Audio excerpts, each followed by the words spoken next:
In this video, I'm going to give you some closing and selling tips that every contractor, especially a subcontractor, when you're going into a GC office, or if you're a GC going into an owner's rep's office or the owner's office, and you're trying to close and sell on a new deal. So what are these tips?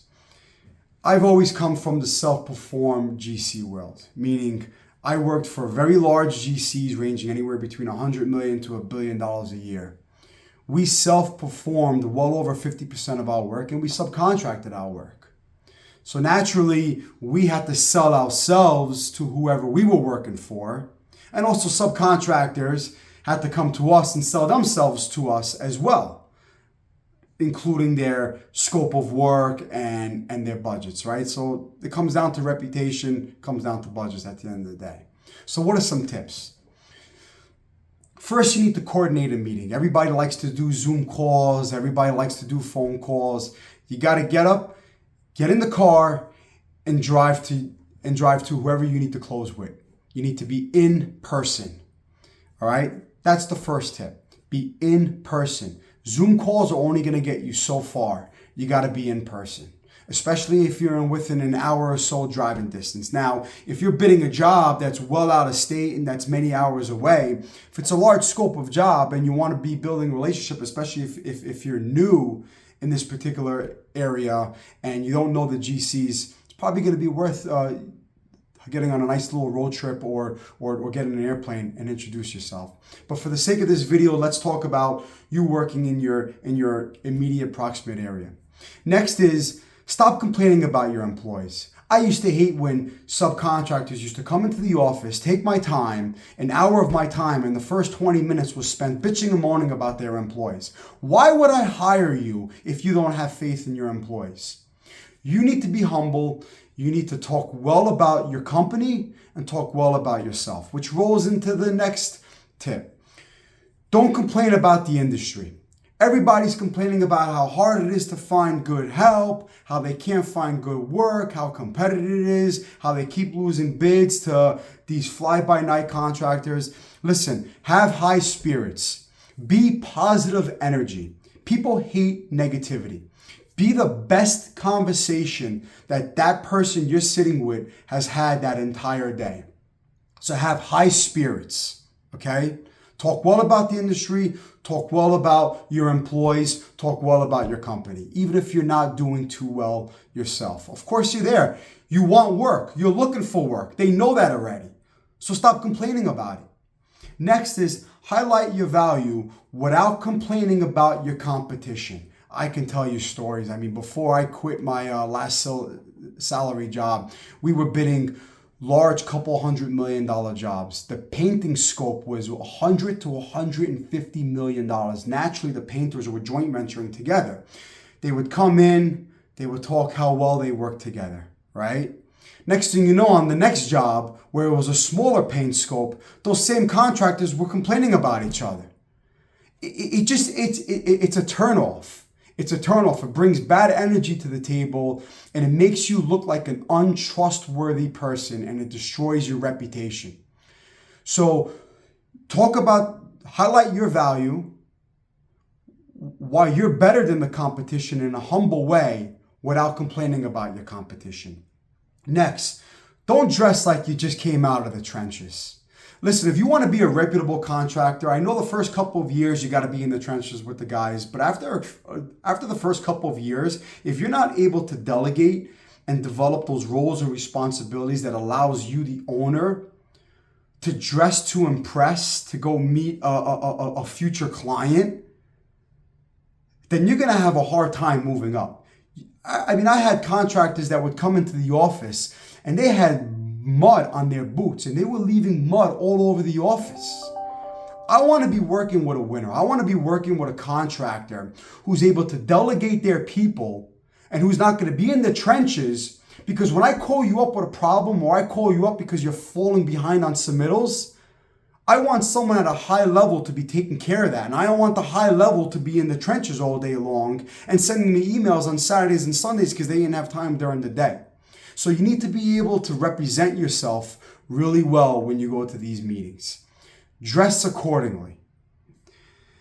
Next, don't negotiate profit, but rather scope and or terms. So many contractors put together their scope. I know that this is a lot easier said than done, but understand the GC that you're dealing with. If you know that they're going to want a 5-10% buy from you before they give you the job, possibly put that 5-10% into the price, or know what's in your overhead that possibly you can offset and give to the GC or the owner.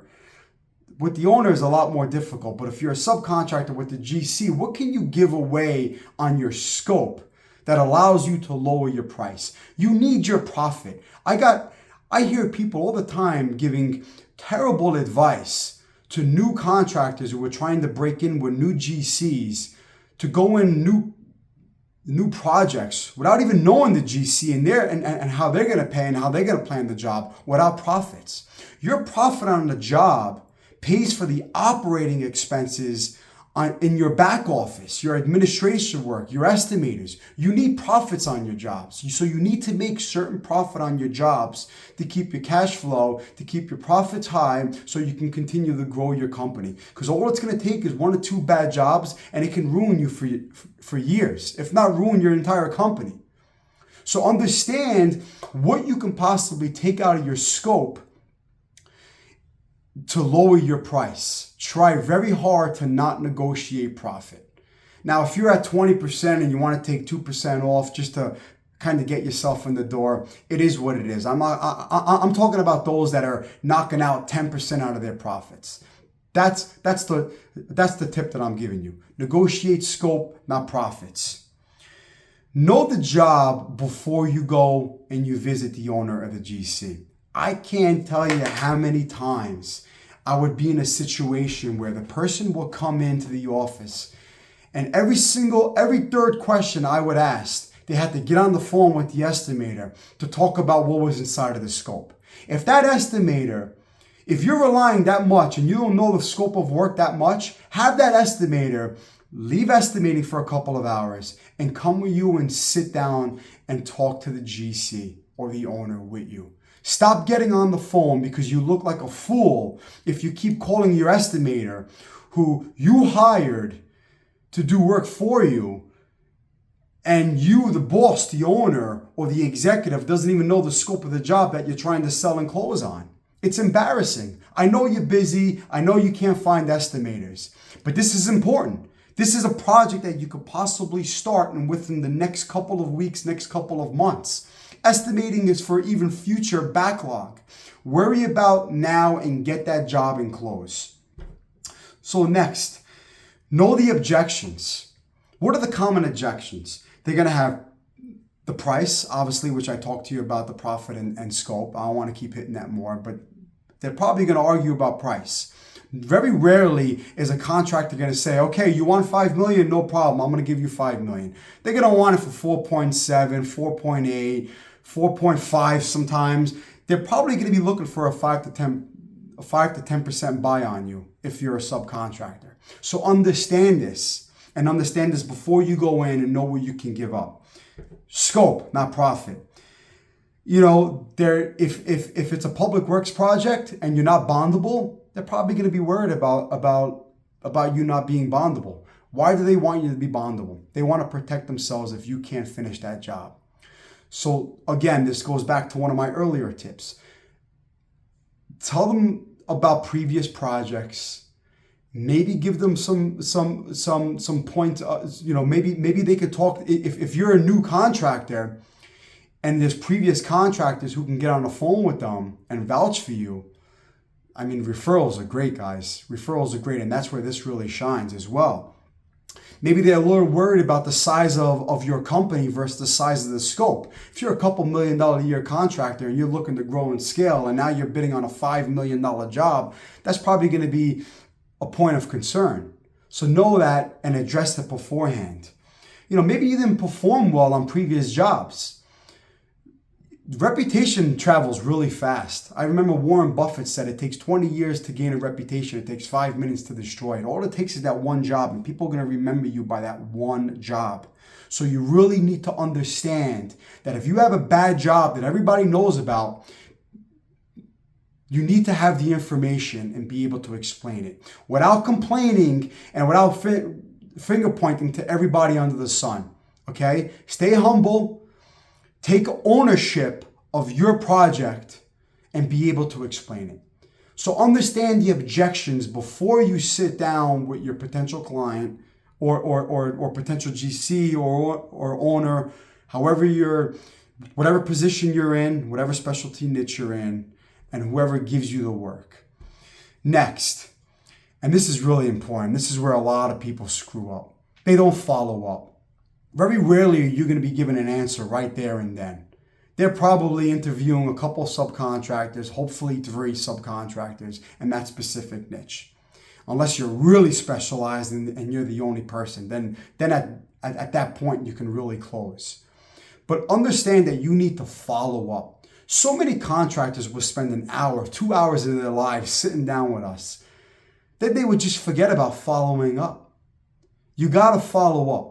It takes multiple times of following up before you can actually probably get a hold of that person again. Everybody's buried in emails. Everybody's buried in voice messages. Follow up.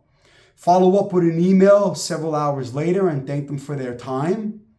And then follow up the next day or the day after that. Depends on the job. If you're a minority company and you're going after public works projects, normally the GC has several days after the opening of the bids to select who their minority contractors are. So if you're a minority contractor, you better be getting on the phone and setting up a call or a meeting with that contractor, and within an hour of whatever agency you're working for opens up the bid, because they got a couple of hours to select you. If you're not a minority contractor and you got a couple of weeks, continue to follow up. Make sure your name is on that first email of every single morning and that last email of every single night, and make sure your name is in that voice message. So guys, I hope you took these tips and enjoy them. I would love to know your comments. If you like my videos, please subscribe, and I'm looking forward to the next one.